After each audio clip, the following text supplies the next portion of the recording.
people were being using fire, water tanks and whatever on demonstrators. In fact, well, you see the difference between an NDC-led demonstration and an MPP-led demonstration is that usually the NDC guys, when they are on demonstration, they tend to be too recalcitrant, like too hard. Wow. Yes. And when NDC is leading a demonstration, they come like it's a war. I'm telling you, they come prepared. They add some other stuff to warrant such handling. You realize that most of the NDC demonstration, they will burn ties, they will forcefully enter places that they are not supposed to enter. The police will give them a route to use. They will refuse that route and a whole lot. So if today you get people who are modest, who are gentle, who are reasonable in demonstration, don't praise your government. Don't praise the government. The government has done well. It's the difference. The difference is about the characters involved. Okay, NDC-led demonstration. We are all in this country. We've seen their demonstrations. There is no single demonstration that the NDC ever led that they didn't burn ties on our roads. The police barricade, they will push it and cause a whole lot of commotion. We never slap a police. Oh, come on. I'm telling you the difference. No, I'm telling you the difference. The difference is not about the police or the government of the day. The difference is about the character involved. Okay. And that has been the trademark of NDC-led demonstrators. Yeah. They come in red bands. They come with a whole lot of whatever. And they just want to, they don't do demonstration to get any substantive stuff from it.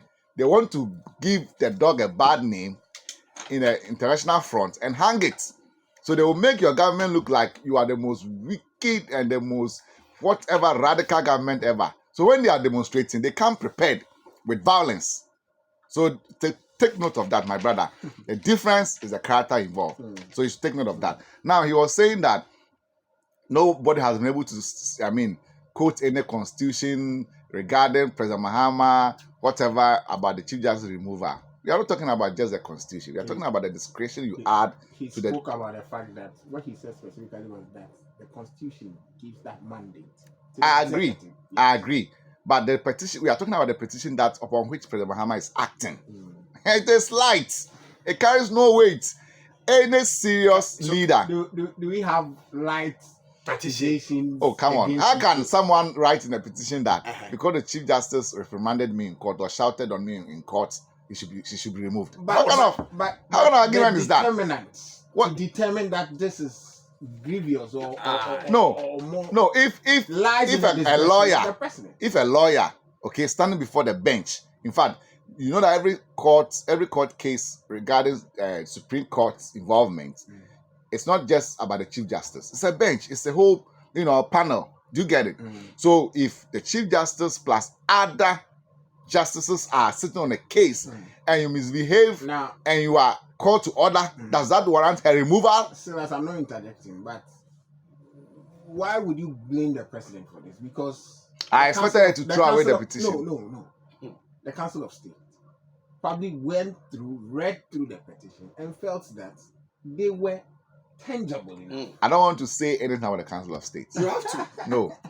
If I choose to say, I don't want to blame the president. I want us to if I choose to say a word out of the Council of State, I might be seen as disrespectful. So I don't want to say anything. Oh, but you can disrespect our president. No, I'm not disrespecting the president. He's the president. Because the Council of State sees it more. Yeah. I mean, the reasons given. Yeah. They see it more grievous. Yeah. Tell me one thing. Tell me one thing. I'm not. Ray, relax. To determine that. Ray, let me say this, please. Tell me one thing, whether during MPP or NDC, that any government or anything has read that the Council of State has been able to reject. They always do the bidding of the government of the day, both parties. Oh. Take that from me. Oh, okay. That's why I said I don't want to say anything to sound like... Okay. I'm objective on some of the issues. When they were no government has ever had an issue. Relax. That's why I'm saying I don't want to say anything about the Council of State. I'm looking at the president. Okay. So... tell me one government that has ever contradicted or has had issue with the Council of State in terms of where they are. They always sing the praise of the president. Both governments. So the Council of State in there is more or less like Sorry, I don't want to go there. So he agrees with me on this one. What were you doing? I don't. You do. Today it's President Mahama and his Council of States, and I'm saying that if MPP had ever made a move to remove a chief justice in this manner, I would have criticized them. It's not about my party. Did you criticize Charlotte Osei? Charlotte Osei, what was the issue? She had the procurement issues. This one, tell me one thing that you think the chief justice... But he made mention of the travel. The travel with the husband and stuff. And everything about So... that Ghanaian taxpayers' money was used so if somebody travels with the husband... Private... Good. So if somebody travels... Private. I'm coming. So if somebody travels with the wife or whatever, and she comes and you find out that she has done such a thing, what do? Let the person pay. Like seriously. Now, I do know that the number of politicians who do the same thing that she did. Yeah, she did. Come on, some of the things, it's just... And so we must tolerate it. We are not saying we should tolerate it. So as you know very well that you may feel probably would want her to pay, but it may The money is gone, right? So would they retrieve the money? In sacking her, no. So that's my point. That's what the politicians have been doing. They will do that thing, steal the money. Then when they are arrested, they will be sacked. The money there, it's gone. As for the money, we'll never get it. Meanwhile, the youth are suffering. Ghanaians are suffering. Every politician who steals the state's money or whatever, the last end will be, we took the person to court and he's been granted bail and blah blah blah. He's been sacked. The money is gone. But with Alfredo Markin's action, I want us to speak about. I've not seen the video whereby he slapped a police officer. Will you see the video? No, well, I'm being frank. Let me conclude my statement. I'll cry. I'm talking about the description he gave His Excellency the President. I'll come there, but let me react to the police, whatever. That is like police. I've not seen the video. I've seen it. People, writing on it on social media. If indeed he slapped a policeman, that is not right. That's my position. If indeed, I've not seen the video, but if indeed he did. What if they were exchanges? You said? Exchanges. Still don't have to slap a policeman. That's one. No, I'm saying that if an honorable member should stand in an open place and have exchanges, how would you describe? With the police officer. What kind of exchange? That's what exchange is. It's. I mean, you can From exchange. An honorable member. You can exchange. Maybe the policeman said something that was not pleasant to them. Words that were not pleasant. Which words? Words that like insulting or what? Mm-hmm. I don't know which kind of words are insulting. If you provoke somebody, through verbal, words, the person might be provoked and reply. But slapping, no. For slapping, no. But words exchange comes spontaneously. Action calls for reaction. But to slap, no way. Right. That's my position on that.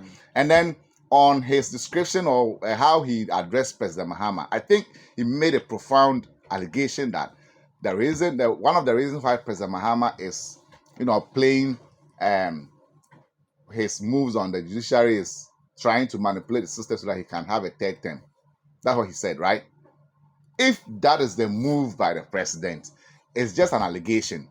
I've heard the president himself saying that he doesn't want to come for a third term. That's what I've heard. On Casa, the president has said it. Yeah. He has said it on what is all Casa? Yes. He is a politician, so they know more. They know deeper things that we don't know. So I'm speaking to what I have heard.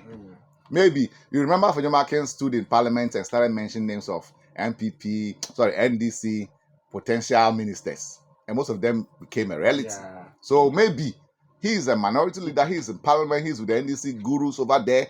When they go and sit and have their tips of drinking and stuff, they talk a lot. Probably might have chance on a rumor that might be authentic. So I can't run down his argument, but I've heard the president to say he wouldn't come for a third term.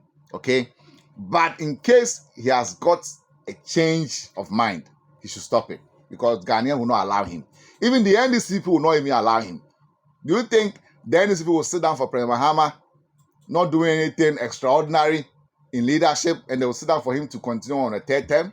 NDC people will not even allow him. Look, I said Ketia is on standby.